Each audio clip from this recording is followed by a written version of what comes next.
Hello students. Well, जैसा कि हमने पिछले लेक्चर में बात किया था about trade union and other things.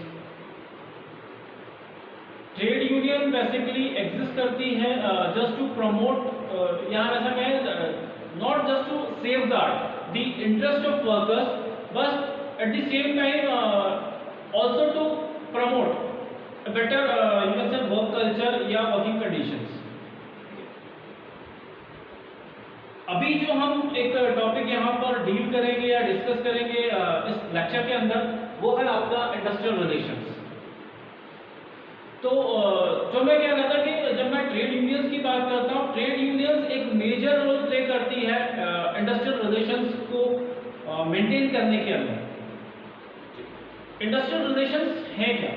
जैसा कि नाम से क्लियर होता है, industrial relations means relations with in industries. अब जब मैं इंडस्ट्रीज की बात करता हूं तो इंडस्ट्रीज में हु ऑल आर पार्टिसिपेटिंग, ठीक है, कौन कौन पार्टिसिपेट करता है इंडस्ट्रीज के अंदर, या इंडस्ट्रीज के पार्टिसिपेंट्स कौन है। तो जब मैं इंडस्ट्रीज की बात करता हूं तो इंडस्ट्रीज में फर्स्ट एंड फॉरमोस्ट जो इंडस्ट्रियलिस्ट हैं, जिनको हम कह सकते हैं एम्प्लॉयर्स, ठीक है। तो एम्प्लॉयर वो एक मेजर पार्टिसिपेंट होते हैं।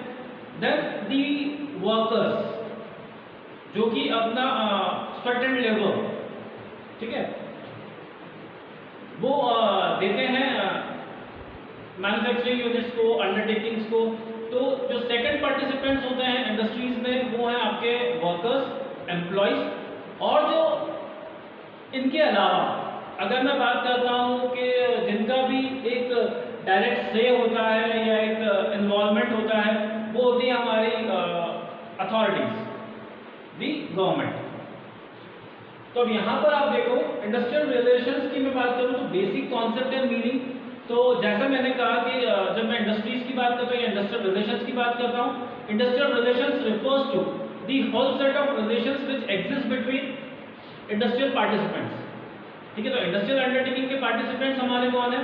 Employ, employer and government. तो इनके बीच में जो रिलेशनशिप होगी उसी को हम इंडस्ट्रियल रिलेशंस कह सकते हैं, ठीक है। बेसिकली अगर मैं बात करता हूं तो यहाँ पर आप अलग अलग परम्यूटेशन कॉम्बिनेशन बना सकते हैं, like relations between employee and employee, ठीक है, दो अलग अलग एम्प्लॉय के बीच का relation, relationship between employer and employee, फिर relationship between employer and employer, and then relationship between employer and government, relationship between employee and government. तो ये जो अलग अलग आपके परम्यूटेशन कॉम्बिनेशन बन के आ रहे हैं, ठीक है, ये अलग अलग परम्यूटेशन कॉम्बिनेशन ही रिफ्लेक्ट करते हैं किसको? Different types of industrial relations. तो इंडस्ट्रियल रिलेशंस किन किन के बीच में एग्जिस्ट करते हैं? रिलेशन जो एग्जिस्ट करेंगे बिटवीन वर्कर्स एंड वर्कर्स, तो अलग अलग वर्कर्स कम्युनिटी जो होती हैं, ठीक है, वर्कर्स आपस में किस तरह से एक दूसरे से इंटरेक्ट करते हैं, किस तरह का यू कैन से बॉन्ड वो आपस में शेयर करते हैं। वो जो उनका बॉन्ड है, that bond itself signifies industrial relations. वो एक एग्जांपल है, या वो रिवील करता है, या वो बताता है, वो रिफ्लेक्ट करता है किसको? इंडस्ट्रियल रिलेशंस को। सिमिलरली एक बॉन्ड जो शेयर करते हैं management of some company and its worker, तो वर्कर्स और मैनेजमेंट के बीच का जो एक बॉन्ड है, उनके बीच का जो रिलेशनशिप है, वो भी आपके इंडस्ट्रियल रिलेशनशिप को एड्रेस कर रहा है। तो इंडस्ट्रियल रिलेशंस जो है, it is the whole set of relations जो कि एग्जिस्ट करते हैं किनके बीच में? एम्प्लॉय, एम्प्लॉयर और गवर्नमेंट, ठीक है। अब एम्प्लॉय और एम्प्लॉयर में सिर्फ एम्प्लॉय एम्प्लॉयर नहीं, इनके जो एसोसिएशंस हैं उसकी भी हम यहाँ पे बात करते हैं। तो industrial relations are relations between employee and their association. तो एम्प्लॉयर के एम्प्लॉय के एसोसिएशंस कौन होंगे? The unions, that means trade union. तो यहाँ पर एक और पार्टिसिपेंट की अगर मैं बात करता हूँ तो हम उसको कंसिडर कर सकते हैं ट्रेड यूनियन। तो एम्प्लॉय हुआ, ट्रेड यूनियन हुआ, फिर एम्प्लॉयर्स के एसोसिएशन, एसोसिएशन ऑफ एम्प्लॉयर्स या एम्प्लॉयर्स एसोसिएशन, वो भी एक पार्टिसिपेंट हो सकता है। एंड देन उसके बाद गवर्नमेंट। तो गवर्नमेंट में जो भी आपकी अप्रोप्रिएट गवर्नमेंट है, no matter whether it is a central government और स्टेट गवर्नमेंट, ठीक है, या कोई एक लोकल अथॉरिटी। तो बेसिकली ये इनको हम कहेंगे पार्टिसिपेंट्स। तो ये लोग हैं पार्टिसिपेंट्स। इन पार्टिसिपेंट्स के बीच का जो भी रिलेशन है उसी को इंडस्ट्रियल रिलेशन कहा जाएगा। फिर एक पॉइंट आता है फैक्टर्स जो कि अफेक्ट करते हैं या जो कि डिटरमाइन करते हैं इंडस्ट्रियल रिलेशंस को। तो there are two broad categories, दो तरह के फैक्टर्स यहाँ पर हो सकते हैं। एक इंस्टीट्यूशनल फैक्टर है और दूसरा है हमारे इकोनॉमिक फैक्टर्स। अगर मैं इंस्टीट्यूशनल फैक्टर्स की बात करता हूँ तो कौन कौन से इंस्टीट्यूट्स इन्वॉल्व होते हैं या कौन कौन सा एक, या हम ऐसा कहें कि जो भी हमारा इंडस्ट्रियल अंडरटेकिंग है वहाँ पर इंस्टीट्यूशनल स्ट्रक्चर उसका कैसा होता है, नेचर ऑफ इंडस्ट्रीज कैसी हैं, उनको कौन रेगुलेट करता है। तो रेगुलेटरी बॉडीज की जब मैं बात करता हूँ, ठीक है। फिर जब विद इन द इंडस्ट्रीज मैं बात करने जाऊँ तो वहाँ पर आपका लाइक कैसा एक स्ट्रक्चर इंस्टीट्यूशनल फैक्टर का ही अंदर आएगा। लाइक क्या पॉलिसीज आपकी होती हैं, ठीक है।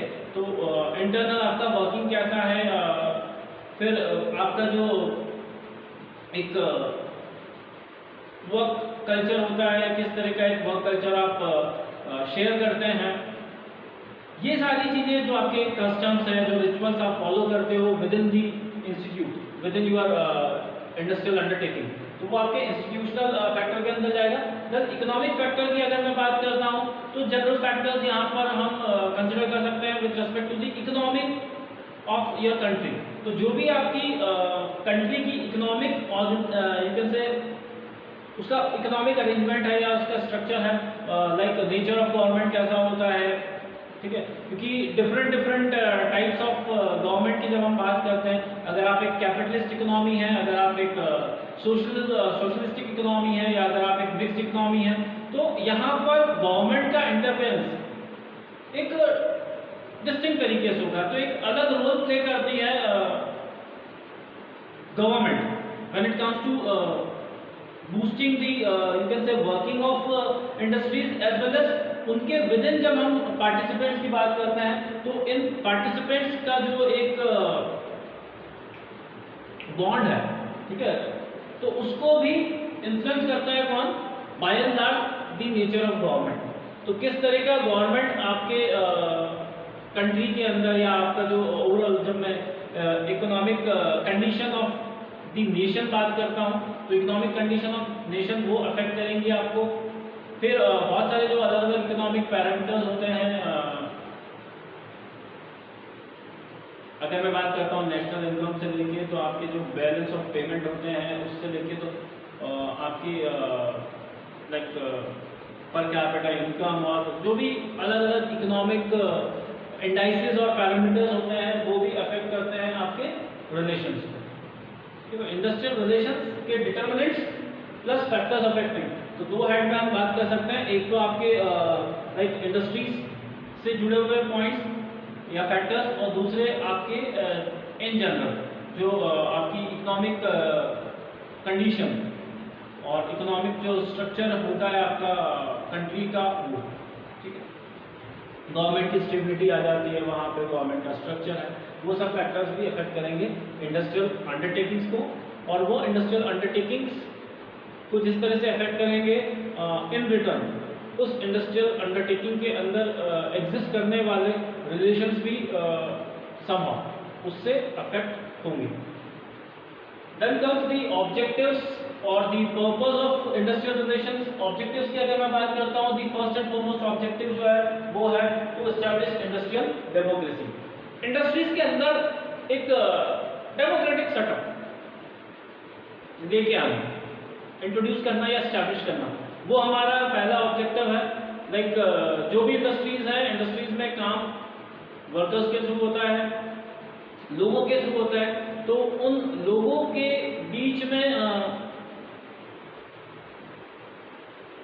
किसी तरह के डिस्प्यूट्स ना हो, कोई डिफरेंसेस उनके बीच में ना हो, वो आपस में एक दूसरे को कोऑपरेटिव और सपोर्टिंग मैनर में ट्रीट करें। तो इंडस्ट्रियल डेमोक्रेसी सेटअप करना, जो भी इंडस्ट्रीज की फंक्शनिंग है वो की जाए किसके द्वारा, जिनके थ्रू इंडस्ट्रीज चलाई जा रही है। जैसे हम बात करते हैं जो वर्कर्स पार्टिसिपेशन इन मैनेजमेंट का कॉन्सेप्ट है, ठीक ठीक है, बेसिकली उसकी हम यहाँ पे बात कर रहे हैं, establish industrial democracy. It is not that के सिर्फ और सिर्फ जो इंडस्ट्रियलिस्ट हैं, ठीक है, वो just for the purpose of making money industries चलाएं। No, that is not the ultimate objective of running an industry. जब आप एक इंडस्ट्रियल यूनिट को चला रहे हो तो उससे आपको ये भी देखना है कि इससे कैसे हमारी पॉपुलेशन, हमारी जो पब्लिक है, तो एक जनरल पॉपुलेशन को कैसे हम बेनिफिट कर सकते हैं, कैसे हम उसको ऑर्गेनाइज कर सकते हैं, कैसे हम सोसाइटी के गुड के लिए काम कर सकते हैं। तो वो चीज़ें आपको देखनी है, इंश्योर करनी है। तो उनके पर्सपेक्टिव से हम चीज़ें देखें, ना कि इंडस्ट्रियलिस्ट के पर्सपेक्टिव से। सिमिलरली जो वर्कर्स हैं, वर्कर्स की कम्युनिटीज को हम सपोर्ट करें, उनको हम एक से, ठीक है, दे मैनेजमेंट के अंदर they must be able to speak out, उनके सजेशंस लिए जाए। तो इंडस्ट्रीज रन की जाए किसके थ्रू? जो भी लोग इंडस्ट्रीज से जुड़े हुए हैं उन सभी के व्यूज और ओपिनियंस के थ्रू, ना कि सिर्फ जो इंडस्ट्रियलिस्ट बैठे हुए हैं तो वो इंडस्ट्रियलिस्ट अपने अकॉर्डिंग बिजनेस को चलाएं या इंडस्ट्रीज को चलाएं। ठीक है, तो establish industrial democracy, then protect interest of these participants.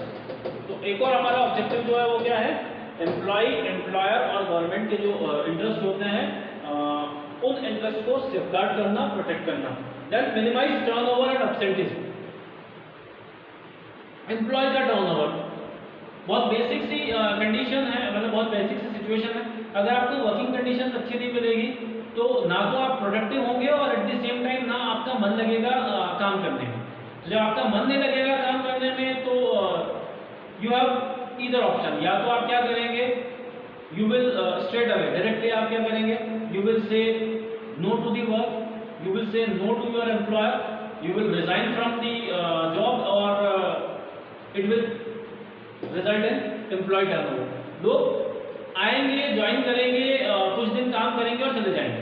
तो एक प्रॉपर अगर इंडस्ट्रियल रिलेशंस नहीं मेंटेन होंगे तो उसका इम्प्लीकेशन कहाँ पड़ेगा? वर्कर्स की प्रोडक्टिविटी में और उनके एक जनरल बिहेवियर में। उनका जो वर्क बिहेवियर है वो भी उससे अफेक्ट होगा। ठीक है, या तो वो वर्क अवॉइड करेंगे, ठीक है, they will not report to the work on time, then they will ask for leave, they will give excuses every now and then। तो उस तरह की चीजें भी होंगी, तो उसको मिनिमाइज कर सकते हैं हम बाय इम्प्रूविंग या बाय स्ट्रेंथनिंग दी रिलेशंस। तो एक ऑब्जेक्टिव हमारा क्या है इंडस्ट्रियल रिलेशन का? वो है minimise employee turnover plus absenteeism, then minimise industrial conflicts and strike. Disputes, लड़ाई झगड़े, ठीक है, रिलेशंस अच्छे नहीं होंगे अगर आपके इंडस्ट्रीज के अंदर हार्मोनियस रिलेशंस नहीं है वर्कर्स के, तो they will fight with each other. ठीक है, वो जो वर्कर्स हैं वो आपस में लड़ाई करेंगे। आपका मैनेजमेंट जो है continuously that management will have एक तो क्या है, एक नेगेटिव माइंडसेट होगा मैनेजमेंट का भी। They will introduce practices which are not in favour of workers, तो वो सारी चीजें होंगी। तो ये जो कॉमन ऑकरेंसेस हैं ये नहीं हो, इसके लिए हमें क्या इंश्योर करना है कि इंडस्ट्रियल कॉन्फ्लिक्ट्स और स्ट्राइक्स कम से कम रहे। उसके लिए हमें इंश्योर करना है कि अच्छे रिलेशंस बने रहें। फिर अपलिफ्ट इकोनॉमिक स्टेटस, जो भी वर्कर्स हैं उनकी इकोनॉमिक कंडीशन को रेज करना। ठीक है, तो वो एक ऑब्जेक्टिव है। अच्छे रिलेशंस होंगे, अच्छा काम होगा, अच्छा काम होगा तो ज़्यादा पैसा इंडस्ट्रीज के अंदर आएगा, कैश फ्लो बढ़ेगा, तो उसका सीधा सीधा प्रॉफिट शेयरिंग किसके साथ होगा? वर्कर्स के साथ। तो इन दैट मैनर आपका जो इकोनॉमिक स्टेटस है वो थोड़ा सा इंप्रूव होगा। देन जब हम ट्रेड यूनियंस की बात करते हैं तो इंडस्ट्रियल रिलेशंस के थ्रू ये जो यूनियंस है इनको भी एक बूस्ट मिलता है। अच्छे रिलेशंस मेंटेन रहेंगे तो इनका भी एक्टिव पार्टिसिपेशन मिलेगा आपको देखने को आपके इंडस्ट्रियल अंडरटेकिंग के अंदर। तो एक जो हमारा ऑब्जेक्टिव है वो क्या है? Encourage and develop trade unions and their activities. ठीक है, उनकी एक्टिविटीज को भी बूस्ट करना। And then finally to bring socialisation in industries. जो भी आपकी इंडस्ट्रीज है वहां पे एक you can say feeling of oneness, feeling of belongingness, एक कम्युनिटी वाला जो एक फील है वो लेके आना, ठीक है। तो bringing about socialisation at the work place. फिर अगर मैं इंपॉर्टेंस की बात करता हूँ, जो ऑब्जेक्टिव्स हैं उन्हीं को अलाइन करते हुए या उन्हीं को ध्यान में रखते हुए यहाँ पे कुछ पॉइंट ऑफ इंपॉर्टेंस लिखे हुए हैं। पहला हमारा पॉइंट ऑफ इंपॉर्टेंस क्या है? To bring industrial peace and harmony. Industrial relations कहाँ पर रिजल्ट करते हैं, क्या बेनिफिट होता है, क्या एडवांटेज होता है उसका? उसका पहला एडवांटेज यही है कि रिलेशंस अच्छे होंगे तो एक शांतिपूर्ण यू कैन से वातावरण या एक शांतिपूर्ण माहौल, ठीक है, बना रहेगा आपके वर्क प्लेस के अंदर। तो it will bring about industrial peace and harmony, ठीक है, आपको पीस और हार्मनी को ला के देता है। देन डिसिप्लिन मेंटेन करने में इजी हो जाता है जब लोगों के बीच में रिलेशंस अच्छे हैं, जब वो एक दूसरे को रिस्पेक्ट की फीलिंग से देखते हैं, जब एक दूसरे को बेहतर तरीके से समझते हैं, तो वहाँ पर डिसिप्लिन को मेंटेन करना इजी हो जाता है। तो जितने भी डिसिप्लिन रिलेटेड इश्यूज होते हैं उनको या उनके ऑकरेंसेस को कम करता है इंडस्ट्रियल रिलेशंस। तो साउंड इंडस्ट्रियल रिलेशंस क्या करते हैं? They help you in maintaining industrial discipline, then understanding और कोऑपरेशन को बढ़ावा मिलता है, मोरल और मोटिवेशन जो है वर्कर्स का वो बूस्ट होगा, एंड ये सारी चीजें अल्टीमेटली किस में काउंट होगी? ये आपके बिजनेस में काउंट होगा। It will boost the numbers, ठीक है, नंबर्स आपके बढ़ेंगे। नंबर्स अगर मैं बात करता हूँ तो प्रोडक्टिविटी के रिस्पेक्ट में जो नंबर ऑफ आउटपुट्स है, नंबर ऑफ यूनिट्स जो आप मैन्युफैक्चर करते हैं या प्रिपेयर करते हैं, अगर आप एक सर्विस इंडस्ट्री को बिलोंग करते हैं तो जो भी आपके लाइक सर्विस रेट है, आपका सर्विस रेट इंक्रीज होगा तो प्रोडक्टिविटी बढ़ेगी। प्रोडक्टिविटी बढ़ेगी तो उससे अगेन आपका परफॉर्मेंस भी काउंट होगा, वहां पर आपके कॉन्ट्रीब्यूशंस काउंट होंगे। जब आपके कॉन्ट्रीब्यूशंस काउंट होंगे तो आप एक रिसीविंग एंड पे रहेंगे, आपको ज्यादा बेनिफिट्स मिलेंगे, एंड इन दैट वे ये जो एक साइकिल है वही पीस से लेके तो प्रोडक्टिविटी तक, वो हर एक चीज आपको अगेन पी फॉर प्रिवेल करेगी कहाँ पर? आपके इंडस्ट्रीज के अंदर। फिर कुछ कॉजेज हैं पुअर इंडस्ट्रियल रिलेशंस के और कुछ सजेशंस हैं इन इंडस्ट्रियल रिलेशंस को इम्प्रूव करने के लिए। तो कॉजेज की अगर मैं बात करता हूँ, क्यों लाइक रिलेशंस को मेंटेन करने में दिक्कत आती है, उसका एक कारण है कि हमारे देखो बहुत सीधी सी बात है कि जब तक किसी पर्सन के अकॉर्डिंग वर्क होता है तब तक उसको सब अच्छा लगता है, ठीक है ना? वही है ना, तो अगर आपके मन का काम हो रहा है तो everything is fine for you. लेकिन जहां पर भी things are not according to your likings, according to your preferences या अकॉर्डिंग टू योर इंटरेस्ट, तो वहां पर प्रॉब्लम्स क्रिएट होने लगती हैं। तो जो रिलेशनशिप से रिलेटेड जो प्रॉब्लम्स भी इमर्ज होती हैं, लाइक रिलेशंस किसकी? Industrial relations. तो वर्कर्स के बीच में, मैनेजमेंट के बीच में जो इश्यूज आते हैं उसका एक कारण क्या होता है? Uninteresting work. अगर हमने लाइक गलत पर्सन को कोई वर्क असाइन किया हुआ है, if we have not like assign the right set of work to the right person, ठीक है, अगर उसका मन नहीं है काम करने में तो प्रोडक्टिव नहीं होगा। अगर प्रोडक्टिव नहीं होगा तो फिर आपको कुछ डिसिप्लिनरी एक्शंस उसके अगेंस्ट लेने पड़ेंगे, and it will do no good, ठीक है। तो उससे आपकी कंडीशंस और वर्स्ट होंगी, कुछ पॉजिटिव साइड पे नहीं जाएगा। तो इसलिए it is very much critical, it is very much important कि हम देखें कि जो भी वर्क है वो वर्क उन वर्कर्स या एम्प्लॉयज के कॉम्पिटेंसीज को ध्यान में रखते हुए उनको असाइन किया जाए, उनके इंटरेस्ट को ध्यान में रखते हुए उनको असाइन किया जाए। क्योंकि जब वो इंटरेस्ट के साथ काम करेंगे तो at one point of time हो सकता है कि वो बाकी चीज़ें इग्नोर भी करें, लाइक जो भी उनकी वर्किंग कंडीशंस हैं, हो सकता है वो उसको थोड़ा सा नेग्लेक्ट कर जाए, लेकिन जहाँ पर उनका मन नहीं लगेगा काम में, तो उनको बाकी की चीज़ें और ज़्यादा लाइक उनके लिए स्ट्रेसफुल हो जाएंगी, और ज़्यादा डिफिकल्ट हो जाएंगी, and they will come up with excuses, they will come up in blaming with the management and other things. ठीक है, तो वो चीजें होंगी, उस सिनारियो को हम नहीं आने दें। ठीक है, तो उस सिनारियो को हम somehow प्रिवेंट कर सकते हैं या बचा सकते हैं। फिर है large scale production workload. Excess में किसी को हम काम नहीं दें, अगर like workers are overloaded with work, ठीक है, तो उनके लिए थोड़ा सा स्ट्रेसफुल हो जाएंगी चीज़ें, एंड फिर स्ट्रेस के चलते वो फ्रस्ट्रेशन में आना इज क्वाइट ऑब्वियस।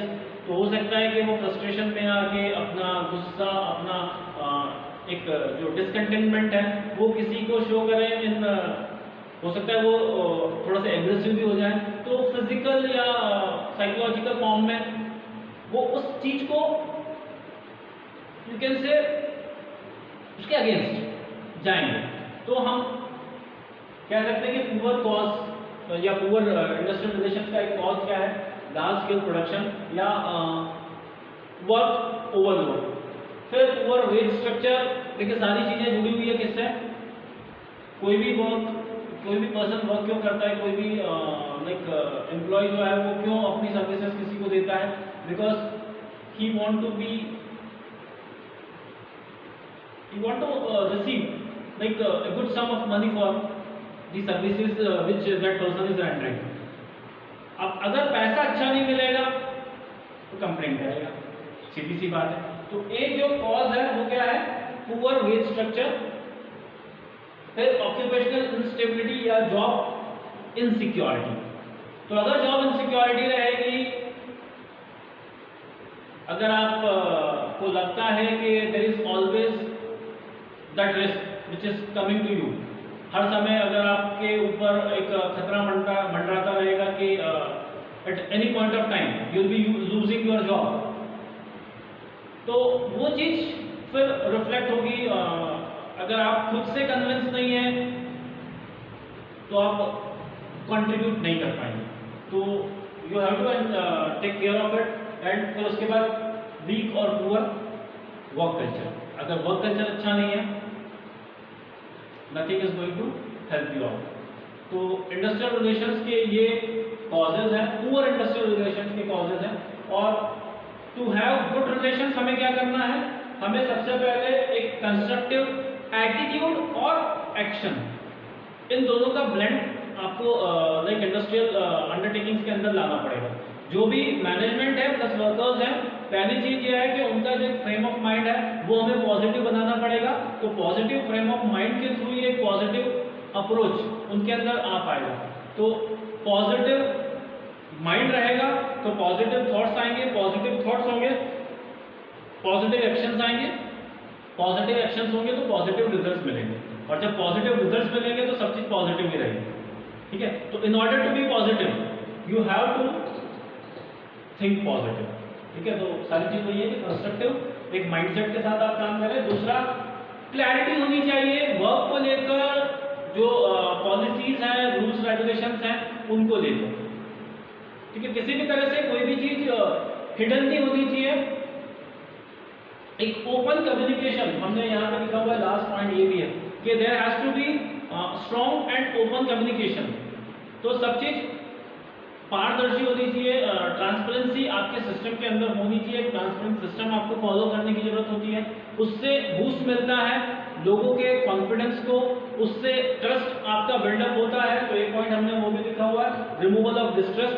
आपको डिस्ट्रस्ट को हटाना है, डिसकंटेंटमेंट, डिससैटिस्फैक्शन की फीलिंग को हटाना है, और कोशिश करना है कि ज़्यादा से ज़्यादा ट्रस्ट बिल्डअप हो वर्कर्स का मैनेजमेंट के ऊपर। मैनेजमेंट को ये कोशिश करनी है कि उनका भी यू कैन से एक पॉजिटिव इमेज बना रहे, तो वो भी चाहेंगे कि वर्कर्स के ट्रस्ट को वो गेन करें। तो दोनों पार्टीज को एक दूसरे के ऊपर ट्रस्ट होना चाहिए, और ट्रस्ट गेन करने के लिए सबसे अच्छा टूल आपके पास है पार्टिसिपेटिव मैनेजमेंट। ठीक है, वर्कर्स को आप इन्वॉल्व करें, वर्कर्स के साथ आप चीजें शेयर करें, जितना ज़्यादा सीक्रेसी रहेगा, जितना ज़्यादा आप चीज़ें हाइड करेंगे, उतना ज़्यादा प्रॉब्लम्स हो सकता है अपने लिए क्रिएट करने। तो आपके बिजनेस सीक्रेट्स को छोड़ के बाकी चीज़ें जो आप रिवील कर सकते हैं वो चीज़ें रिवील करने की कोशिश करें। जितना अच्छा कम्युनिकेशन आपके और वर्कर्स के बीच में होगा या मैनेजमेंट और वर्कर्स के बीच में होगा, उतना पॉजिटिव वाइब्स हर तरफ से आएगी and it will boost the overall relations in the industries. तो इंडस्ट्रियल रिलेशंस को लेकर ये जो हमारा डिस्कशन है, इसमें हमने मैक्सिमम चीज़ें कवर अप कर ली हैं। तो from my end I would like to conclude this session. तो मैं यहीं पे इसको सेशन को खत्म करता हूँ और I take your leave. So bye, have a nice time और नेक्स्ट लेक्चर में आपसे फिर मिलते हैं। Till then enjoy yourself. Thank you.